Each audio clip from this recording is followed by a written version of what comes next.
आम्ही इथे आमच्या ब्रायडलच्या डेस्टिनेशनला पोहोचलेलो आहोत वेणूच्या इथे आणि ब्राईडचे रिलेटिव्ज आम्हाला घेण्यासाठी येत आहेत. सो हे लुंबिनी बुद्ध विहार आहे आणि त्याच्याच पुढे ओपन स्पेसवरती इथे वेडिंगचा व्हेन्यू आहे. सो हे आम्ही ब्राईडच्या घरी आलो आहोत आणि ही आमची ब्राईड आहे. तर क्लायंटसोबत सगळ्या गोष्टी आधी मी डिस्कस केल्या, जसं की कशी स्किन टाईप आहे किंवा मग स्किनसाठी काय सूट होतं, काही नाही सूट होत. या सगळ्या गोष्टींचं आम्ही डिस्कशन केलं आणि त्या दरम्यान मग तिला जी काही रिक्वायरमेंट आहे त्या सगळ्या गोष्टी मी काढून घेतल्या. जसं की तिला लागणारं मॉइश्चरायझर किंवा मग प्रायमर ज्या तिच्या स्किनला सूट होतील त्या अकॉर्डिंग मी सगळ्या गोष्टी रेडी करून घेतल्या. आणि त्या दरम्यान माझ्यासोबत जी आली होती ती माझी स्टुडंट आहे. ती पूर्ण केसांना क्रिम्पिंग करत होती. तर सगळ्यात आधी तर क्लायंटने मला सांगितलं, की माझ्या फेसवरती खूप जास्त हळद आहे, कारण कालच तिची हळद झाली होती. एकच दिवस आधी ते लोकं लिटरली हळद खेळले होते. पूर्णपणे ती हळदीमध्ये भरली होती. तर त्यामुळे तिच्या चेहऱ्यावरचा तो हळदीचा जो मार्क होते ते भरपूर दिसत होते. तर मग ते आधी मी वेट वाईपने पूर्णपणे क्लीन करून घेतले. जवळ-जवळ 3-4 वेट वाईप्सने क्लीन केल्याच्या नंतर मग स्किनला तर हायड्रेशनची गरज आहे, कारण तिची स्किन ऑलरेडी खूप जास्त ड्राय होती. मग स्किनला हायड्रेट करण्यासाठी प्रॉपर मग टोनर यूज केलं आणि तिला जेल मॉइश्चरायझर यूज केलं, जे की स्किन हायड्रेट करण्यासाठी होतं. कारण स्किन जर तुमची ड्राय असेल, क्लायंटच्या स्किनवरती खूप जास्त ओपन पोर्स असतील, तर सगळ्यात आधी त्याला हायड्रेट करून घ्या. आणि जर पॉसिबल असेल, तुमच्याकडे आईस अवेलेबल असेल, तर मग पूर्ण चेहऱ्यावरती आईस लावून घ्यायचं, जेणेकरून तुमचे जे ओपन पोर्स असतील ते श्रिंक होऊन जातात आणि त्याच्यामुळे तुमचा मेकअप पण खूप छान सेट होऊन जातो. तर या ठिकाणी मी हे शिल्ड्सचं हायड्रेशन जेल घेतलं आहे, जे जेल मॉइश्चरायझरच आहे. तर त्याच्यामुळे ना पूर्ण चेहऱ्यावरचा जो ड्रायनेस आहे, तो कमी होतो. स्किनला हायड्रेशन होतं आणि स्किनवरती जे काही प्रॉब्लेम असतात ते बऱ्यापैकी कव्हर होतात. पूर्ण फेसवरती व्यवस्थित असं मी हे जेल मॉइश्चरायझर अप्लाय करून घेत आहे with the help of brush. त्यानंतर या ठिकाणी मी सेटॅफिलचं क्रीम मॉइश्चरायझर यूज करत आहे, जेणेकरून स्किनचा ड्रायनेस कमी होईल आणि त्यावरती एक प्रॉपर बेस क्रिएट होईल आणि स्किन स्मूथ होऊन जाईल. तर हे सुद्धा मी ब्रशनेच अप्लाय करत आहे आणि या ठिकाणी तुम्ही बघत आहात फुल स्किनवरती जे काही ड्रायनेस होता, तो व्यवस्थित कव्हर करून घेतला आहे. सगळ्यात आधी आपल्याला CTM इम्पॉर्टंट आहे. कुठलाही मेकअप करायच्या आधी आपल्याला स्किनला हायड्रेट करणं खूप गरजेचं आहे. त्यानंतर मी या ठिकाणी स्किन टोन अनइवन असल्यामुळे ऑरेंज करेक्टर यूज करत आहे. मी डर्माचा D31 शेड घेतलेला आहे. क्रेलॉनचा डर्मा शेड आहे. क्रेलॉन हा ब्रँड आहे. त्यातून D31 असा एक शेड असतो. तर तो ऑरेंज करेक्टर म्हणून यूज केला जातो. त्यामुळे स्किनवरती, तुमच्या फेसवरती जे काही डार्क स्पॉट्स असतात, पिंपल स्पॉट असतात, डार्क सर्कल असतात, ते कव्हर करण्यासाठी ह्याचा यूज होतो. तर त्यांचं फोरहेड आणि डार्क सर्कल्समुळे स्किन टोन अगदीच अनइवन वाटत होता. तर तो सगळ्यात आधी मी कव्हर करून घेतलेला आहे. सगळ्यात आधी पॅलेटवरती तुम्हाला प्रोडक्ट काढून घ्यायचं आहे आणि त्यानंतर ब्रशने तुम्हाला अप्लाय करायचं आहे. फुल फेसवरती कलर करेक्टर यूज करून झाल्याच्यानंतर त्याला आपण न्यूट्रिलाइज करणार आहोत. तर न्यूट्रिलायझरसाठी मी या ठिकाणी स्किन टोनच्या अकॉर्डिंग 2 शेड डार्कर असं कन्सिलर यूज केलं आहे आणि त्यानंतर मी फाउंडेशन यूज केलं आहे. तर मधला काही जो काही व्हिडिओचा पोर्शन होता तो थोडा स्किप झालेला आहे. तर या ठिकाणी मी तुम्हाला सांगते की न्यूट्रिलायझर जो मी यूज केला आहे तो डर्मा पॅलेटमधूनच यूज केलेला आहे. जो त्यांच्या स्किन टोनच्या बेसमध्ये जो टोन होता त्यापेक्षा थोडा डार्कर शेड जो DFT असा होता. आणि त्यानंतर मी या ठिकाणी नार्सचं बार्सेलोना फाउंडेशन यूज केलं आहे.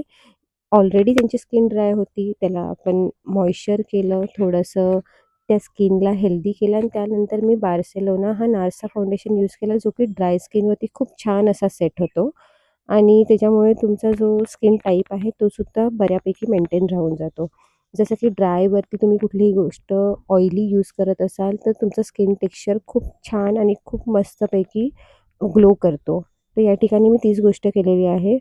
फुल फेससोबत आपल्याला गळ्यालासुद्धा कव्हर करायचं आहे, कारण बऱ्याच वेळा असं होतं की मेकअप केल्यानंतर फेसचा टोन आहे तो वेगळा दिसतो, गळ्याचा कलर वेगळा दिसतो आणि हात वेगळे दिसतात. तर ही गोष्ट होता कामा नये. त्यानंतर मी या ठिकाणी पावडरने आपले प्रोडक्ट्स लॉक करत आहे. जेव्हा पण तुम्ही कोणतेही लिक्विड प्रोडक्ट यूज करता, क्रीम प्रोडक्ट यूज करता, तर त्याला कोणतेही पावडरने आपल्याला व्यवस्थित लॉक करून घ्यायचं आहे. तर या ठिकाणी मी लॉरा मर्शियरची ही ट्रान्सल्युसंट पावडर यूज करत आहे. त्यामुळे पूर्णपणे जो बेस केला होता आपण, तो खूप छान असा लॉक होऊन गेलेला आहे.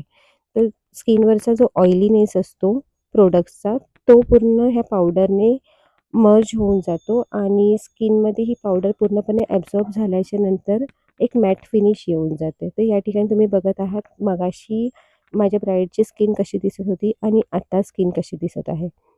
बेस पूर्णपणे लॉक करून झाल्याच्या नंतर या ठिकाणी मी आय मेकअप स्टार्ट करत आहे. तर आय मेकअपसाठी सगळ्यात आधी आपण आयब्रो फिलिंग करून घेतो. तर आयब्रो फिल करण्यासाठी स्पुली ब्रशने आपण आधी त्या आयब्रोजला क्लीन करतो. कारण जेव्हा पण आपण कोणतेही क्रीम किंवा पावडर प्रोडक्ट यूज करतो, तर ते आयब्रोच्या हेअर्सवरती स्टिक होऊन जातात आणि आपण आयब्रो फिल करताना ते फाउंडेशनमुळे तो डार्कनेस व्हिजिबल होत नाही. म्हणून आधी आयब्रोजला क्लीन करून घेतलं आणि त्यानंतर मी हे क्रीम प्रोडक्ट अप्लाय करत आहे. हे पी-ए-सीचं वॉलनट वॅक्स आहे, जे डार्क ब्राउन शेडमध्येच येतं आणि ते नंतर मग मर्ज करण्यासाठी मी या ठिकाणी स्पुली यूज करत आहे. मी या ठिकाणी आता आय मेकअप स्टार्ट करत आहे. तर ज्या ठिकाणी आपले आईज ओपन केल्याच्यानंतर फोल्ड होतात, त्याला आपण क्रीज लाईन बोलतो आणि क्रीज लाईनच्या इथे मी लाईट ब्राउन शेड अप्लाय करून घेणार आहे, जेणेकरून आपल्याला तो प्रॉपर क्रीजचा शेप व्हिजिबल होईल आणि जो पण आपला आय मेकअप असेल, तो त्याच्या आतमध्ये शेप घेऊन होणार आहे आणि आयब्रो बोनपासून ते क्रीज लाईनपर्यंतचा जो काही आय शॅडोजचा कलर असणार आहे, तो लाईट होत, होत तो ब्लेंड केलेला असणार आहे. तर या ठिकाणी मी फुल कट आय मेकअप करणार आहे विथ न्यूड शेड कारण माझी ही बुद्धिस्ट ब्राईड आहे आणि ह्यांचे कॉस्ट्यूम पूर्णपणे व्हाईट असणार आहेत. साडी, ब्लाऊज आणि डोक्यावरती जो घेतला जाणारा दुपट्टा असणार आहे, तो सुद्धा व्हाईटच असणार आहे. त्यामुळे मी त्या पूर्णपणे कॉस्ट्यूमला सूट होईल असं सेटल आय मेकअप ठेवणार आहे.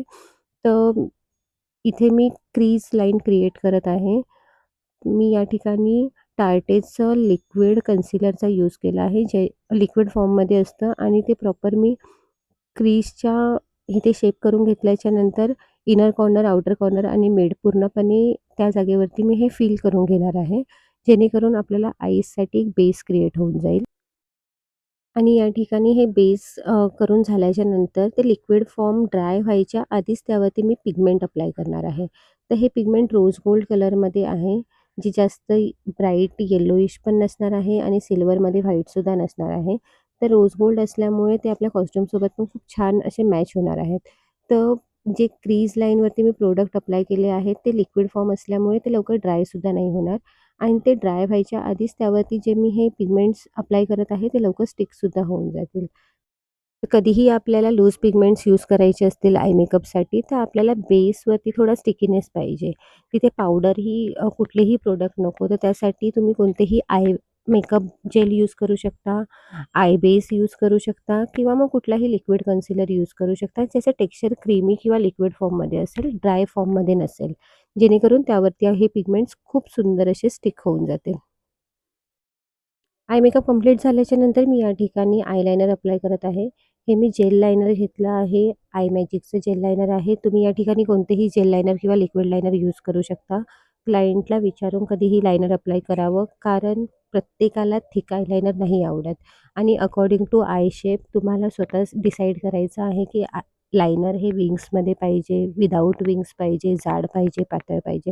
तर क्लायंटला कधीही विचारा, जर क्लायंटने तुमच्यावरती पूर्णपणे सोपवलं, की आपको जो अच्छा लगे किंवा तुम्हाला जे चांगलं वाटेल असं करा. तर त्यावेळेला तुम्ही डिसाईड करायचं आहे, की आईजचे शेप कसे आहेत, जेणेकरून डोळा थोडा मोठा दिसला जाईल. त्यावरती थोडी क्रिएटिव्हिटी होईल. कधीही लायनर ॲप्लिकेशनच्या वेळेला इनर कॉर्नर हा थिन असावा आणि आउटर कॉर्नर हा थिक असावा. तर आपल्याला हे फोकस करायचं आहे, की थिन टू थिक आपल्याला लायनर अप्लाय आयलाइनर करायचं आहे. ॲप्लिकेशन झाल्याच्या नंतर या ठिकाणी आपल्याला कॉन्टोरिंग करायचं आहे आणि कॉन्टोरिंग करताना मी पावडर कॉन्टोर यूज करत आहे.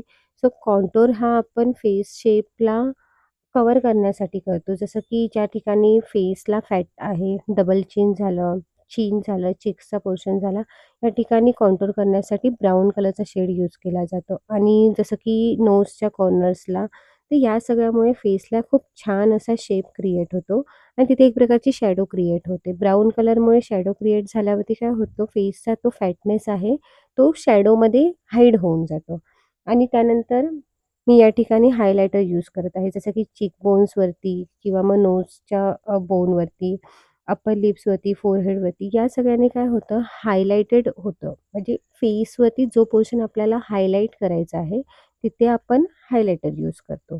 तो लाइटर शेड असतो. व्हाईट, रोज गोल्ड, गोल्डन या सगळ्या शेडमध्ये आणि स्किन टोनच्या अकॉर्डिंग आपल्याला तो शेड कॉन्टूर हायलाइट कंप्लीट झाल्याच्या नंतर या ठिकाणी मी लोअर लॅश लाईनवरती आय शॅडो अप्लाय करत आहे. कारण ज्या पद्धतीने आपण आय शॅडो डोळ्यांच्या वरती लावतो तशाच पद्धतीने आपल्याला लोअर लॅशेसच्या इथे सुद्धा एक शेड देणं गरजेचं आहे, जेणेकरून डोळ्यांना खूप छान असा शेप होईल.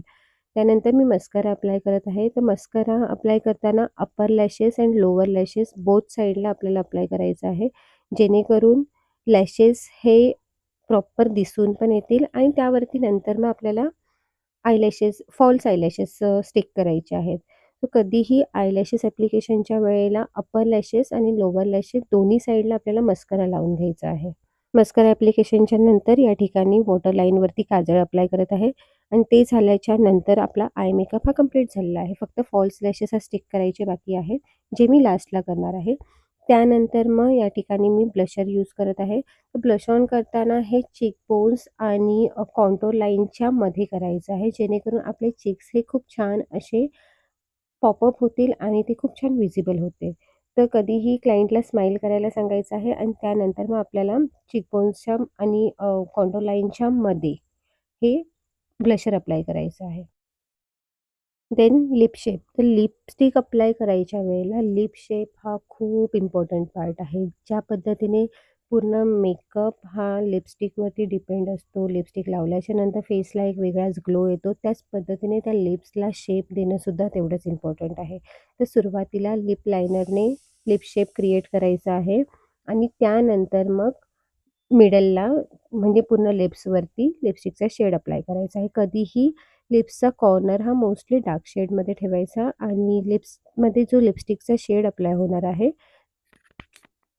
या ठिकाणी मेकअप कंप्लीट झाल्याच्या नंतर आम्ही हेअरस्टायलिंगला स्टार्ट केलं आणि सेम टाईमला ब्राईडची बहीणसुद्धा आली होती, जिचा सायडर मेकअप आम्ही केला. मोस्टली माझ्या पॅकेजमध्ये ब्रायडल मेकअप जर असतील, तर आम्ही एक सायडर मेकअप कॉम्प्लिमेंटरी देतो. तर या ठिकाणी बहीण सगळं काम आटपून आलेली होती आणि मग तिचा मेकअप स्टार्ट केला. तर ही माझी जी स्टुडंट होती, तिला मी ट्रेनिंग दिल्याच्या नंतर मी असं प्रत्येक स्टुडंट्सला सुद्धा ब्रायडल मेकअपसाठी घेऊन जाते, जेणेकरून त्यांना चांगला एक्सपिरियन्स येईल, त्यांचा प्रॅक्टिससुद्धा होईल. तर ही माझ्या लास्ट 3 बॅचेसच्या आधीची पास आउट स्टुडंट आहे आणि ती बऱ्यापैकी स्टुडंटसुद्धा मेकअपच्या ऑर्डरसुद्धा घ्यायला लागली आहे. तर तिने सुद्धा खूप छान असा हिचा मेकअप केला होता. तो मी फायनल लूकमध्ये तुम्हाला दाखवेलच. आणि साइड बाय साइड मी या ठिकाणी ब्राईडची हेअरस्टाईल कंप्लीट करून घेतली. कारण मेकअपमध्येच आपण बराचसा वेळ नाही घालवू शकत. म्हणून आमचा फटाफट मेकअप झाला आणि मी हेअरस्टाईल स्टार्ट केली.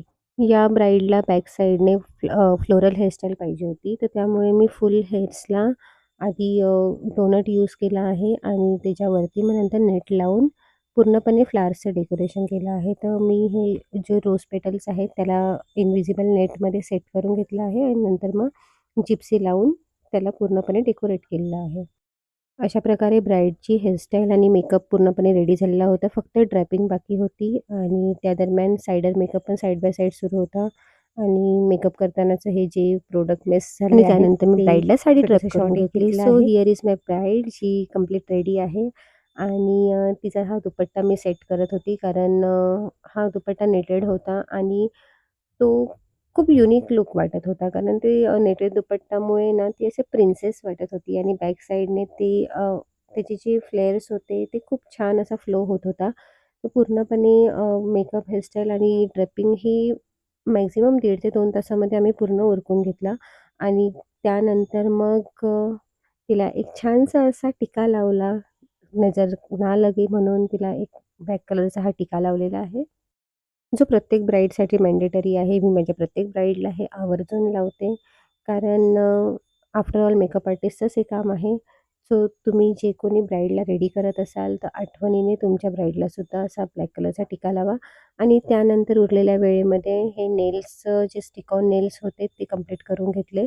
ज्यामुळे तिचे नेल्सचा सुद्धा कंप्लीट लूक रेडी झालेला आहे आणि नंतर फोटोग्राफर्स येऊन फोटोग्राफर्सने तिचे फोटोशूट स्टार्ट केला आणि हिअर इज माय ब्राईड आणि ती कंप्लीट रेडी आहे आणि तिचा शूटसुद्धा चालू होता. त्या दरम्यान मग सायडरचं जे काही लूक रेडी करायचा होता मी तो थोडाफार बघितला आणि तर या ठिकाणी सायडरचा म्हणजेच करवलीचा मेकअप लूक कंप्लीट रेडी झालेला होता. तर तिचेसुद्धा काही मी फोटोज आणि व्हिडिओज घेतले. तर तीसुद्धा खूप प्रिटी आणि सुंदर दिसत होती आणि ती भरपूर खुशसुद्धा होती तिच्या बहिणीच्या लग्नामध्ये.